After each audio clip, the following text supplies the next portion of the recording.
Hey guys, as we're getting closer and closer on the interior stuff with Eliza, getting ready for paint soon, and been working on the vinyl for the seats too.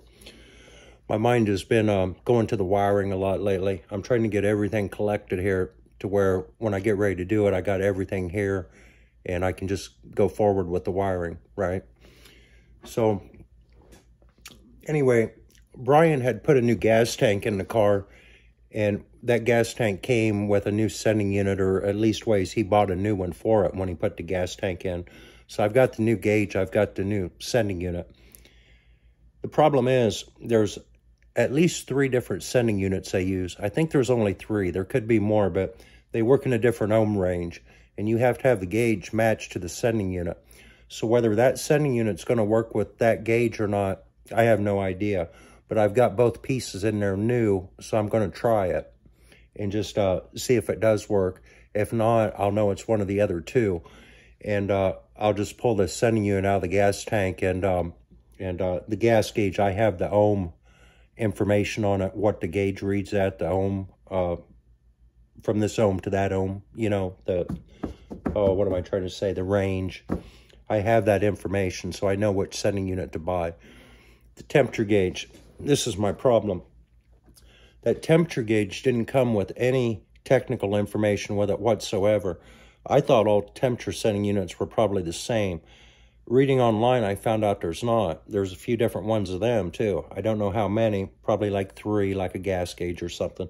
But they also work in a different ohm range. So to get your temperature gauge to work right, you have to have the sending unit that works with that gauge. So I contacted the company that I got the gauges from. Well, those were them cheap $50 gauges, and they're in India. They're in India, right?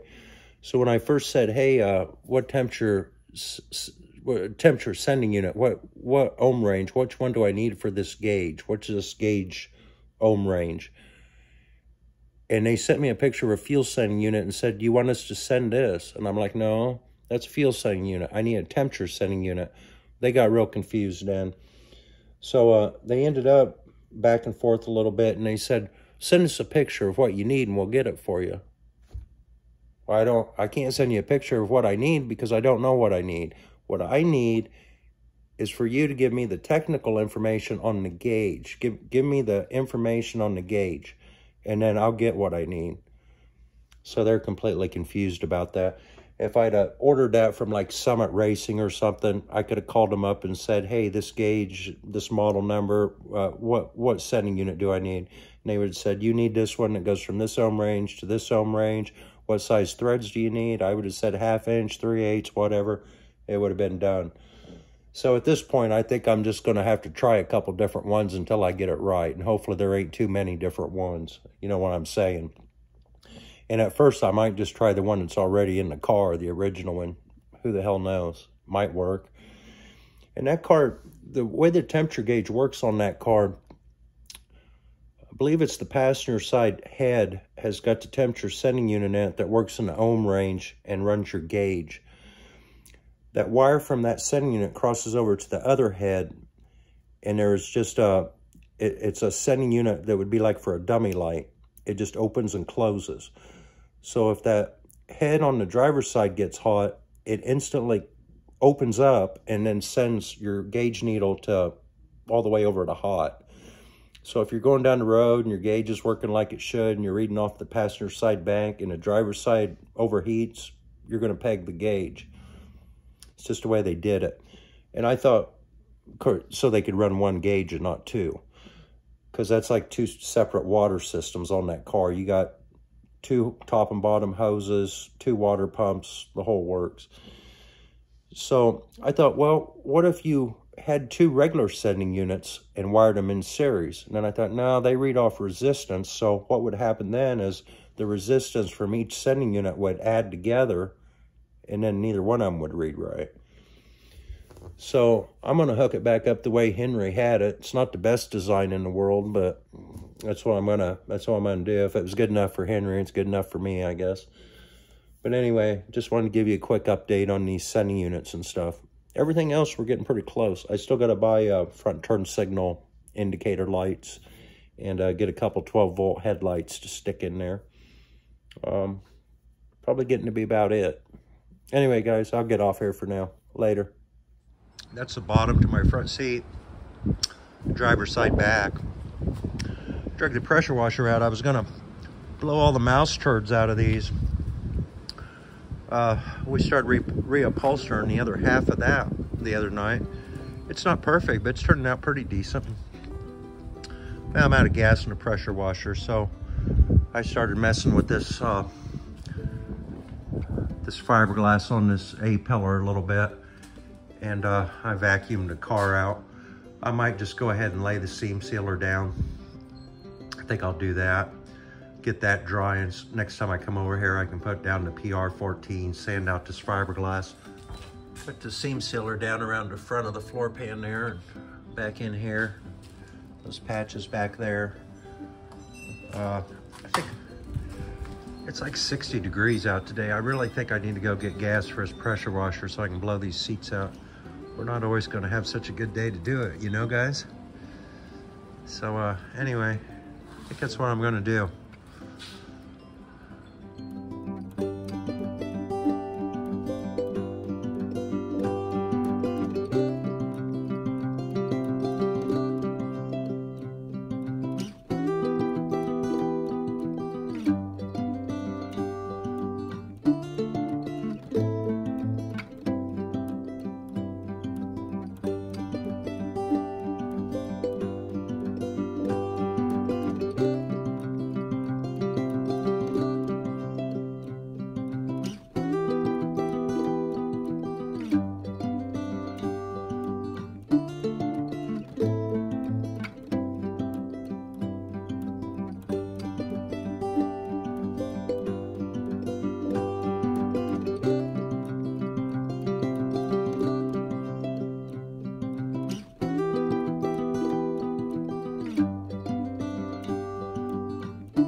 Cleaned them up best I could.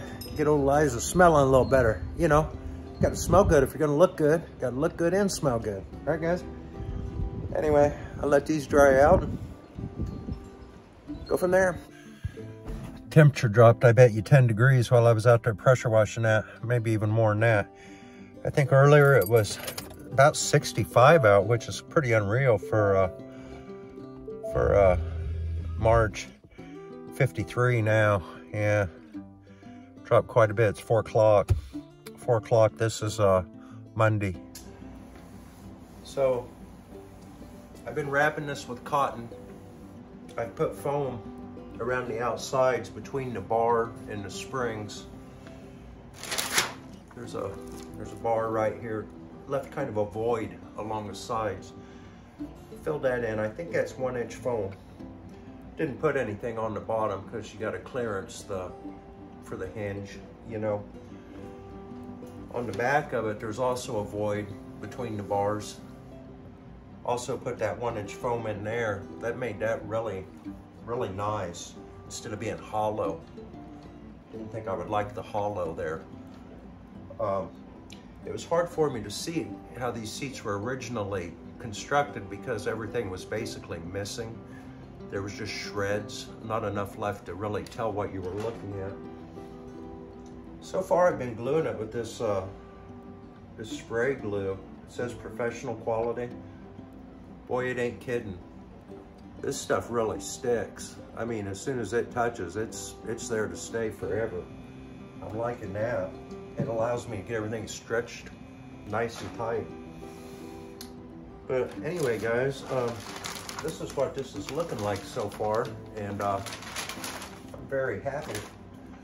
I've got to finish wrapping this cotton around here, and then we're going to make some patterns and try to sew up a seat cover. And I think the patterns might be the same for the other side. It should be a mirror image. That seat is split in the middle. So anyway, we'll get you back in here when we get a little more done. Hey guys, this is my first time ever trying to do this, anything this in depth. I showed it earlier. I had the foam in all the voids, I guess you would say. Put an inch of foam. First I put down the cotton, then an inch of foam, then another layer of cotton on the front where you sat. But this is what this is looking like. This is the back of it. That's the front. The sides are all very nice. Yeah, very happy with that. I'm gonna try to get some patterns made out now for the vinyl. This is gonna make old Eliza feel pretty again.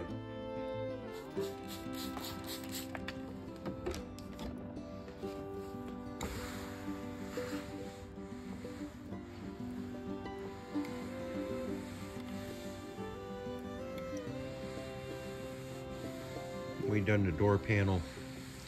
We had it all sewed up and realized we had a lot of wrinkles where the material had been folded. We got them ironed out, but this time it just makes sense to try to do it first. So that's going to be our first piece of vinyl that goes around the perimeter, sides and top. And guys, this was a paper pattern I made. Looks kind of wonky, but it's the curvature of the seat up both sides and across the top. That's all one piece. Got it traced out here on a piece of vinyl. Got this all cut out. It'll get folded over to these lines and hemmed up. And then we'll go from there. This is all just pinned on here with straight pins right now.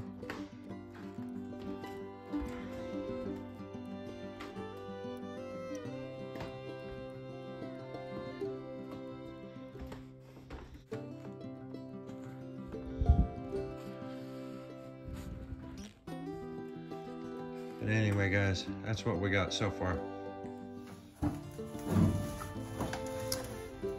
Hey guys, it's the next day for me. You see me put this fiberglass on here and down here on the seam on the rocker panel. I'm gonna take this 80 grit flapper wheel, just get the high spots off that. Careful not to expose my welds too much. And after we get these high spots off, then we can get our Bondo over that. I still got to make this piece down here, but I'm not going to do that today. Probably do that in Saturday's video.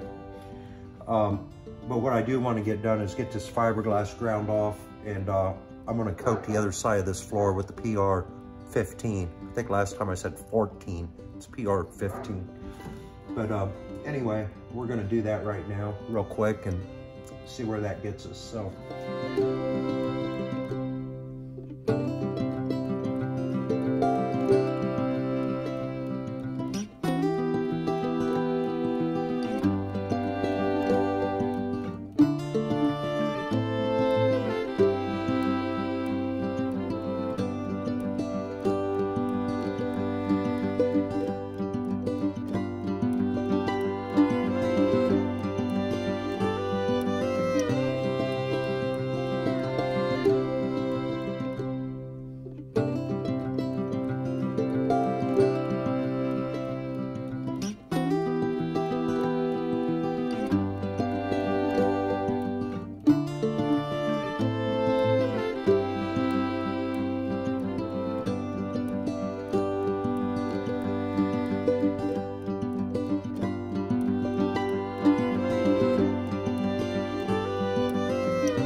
I'd say that's it, guys. We just want to get as much of the high stuff off there as we can and make sure our welds are all still covered good with the fiberglass in case there's a pinhole. But we got that ground down enough now that we can get a skimmer, a Bondo over it, and it's going to feather out fine without any high fiberglass spots coming through too much anyway. The rest of these edges and stuff I'll just sand out with a die grinder by hand.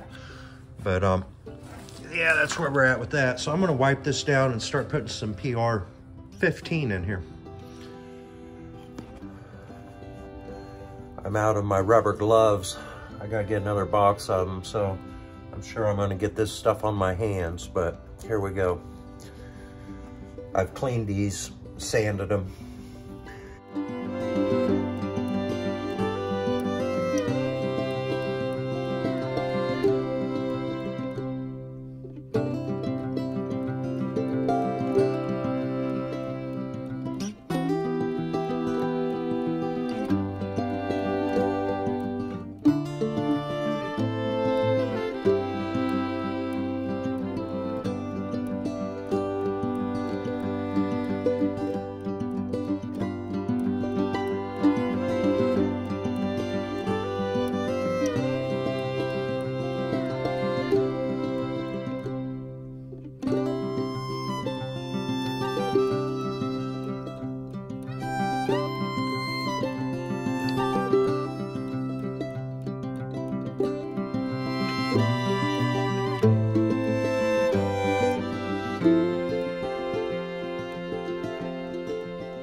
right, guys, got the floors all coated up. I just went ahead and done this side again too while I was doing that side, but I think that's gonna end it for me today. And might go home, work on the seats a little bit more tonight. I'm not sure yet. Just see how tired I am when I get home. Anyway, guys, later.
Guys, I just got home from work. This is Wednesday. I want to go ahead and edit what I got and get it out. I was hoping to make this video a little longer, but I haven't had time today to get over work on the car.